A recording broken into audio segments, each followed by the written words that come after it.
Урматтуу Ашырбек Мойдонович, биринчиден сизге чоң рахмат. Ар дайым мен көтөргөн маселелер боюнча жооп берип атасыз. Акыркы баягы Кара Суу районунун Маада айыл өкмөтүнүн газдаштыруу маселеси боюнча дагы так жооп алдым. Кудай буюрса, баягы өлчөмү көбөйсө, ушу Маада айыл өкмөтү газ менен камсыз болот экен, туурабы? Мен көтөрөйүн деген маселе, урматтуу Ашырбек Мойдонович, 91-жылы Кыргызстан эгемендүү болгондо 1.900.000 гектар суга жер болчу экен. Мендеги маалыматка таянсамчы, азыркы күндө кайра эле мендеги маалыматка таянсак, 1.200.000 гектар суга жер калыптыр. Анын ичинен 200.000 иштетилбейт экен. Бүгүнкү күндө 1 миллион гана гектар суга жери иштелип жатат. Мен сиздин көңүлүңүздү, негизинен өкмөттүн көңүлүн, биздин Кыргызстандагы 400дөн ашык айыл өкмөт башчыларынын ишмердүүлүгүнө көңүлүңүздү бургум келет да.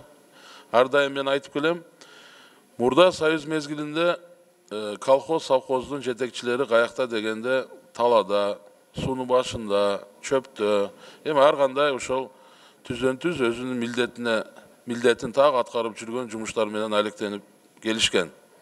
Азыркы күндө айыл өкмөттүн башчысы каякта десе, тойдо, батада ооруп атат, комиссия келди, Бишкекте жүрөт дейт.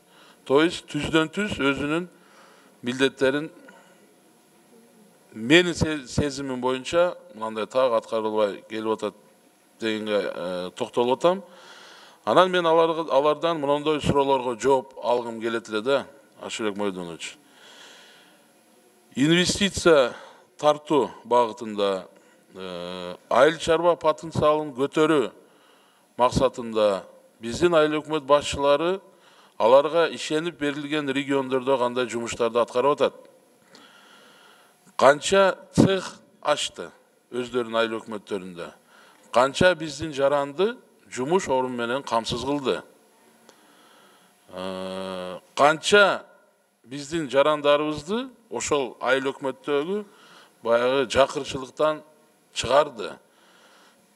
Мындай конкреттүү түрдө мындай көрүнө турган кандай жумушту жасады деген суроолорго мен жооп алгым келет.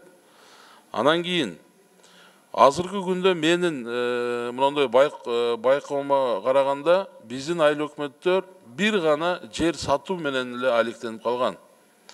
Себеби каякта айыл өкмөт десе Бишкекте трансформация кылып жүрөт деген эле жумуш менен алектенип калды. Ошону bir көңүл буруп койсоңуздар, ана мага жооп берип койгула.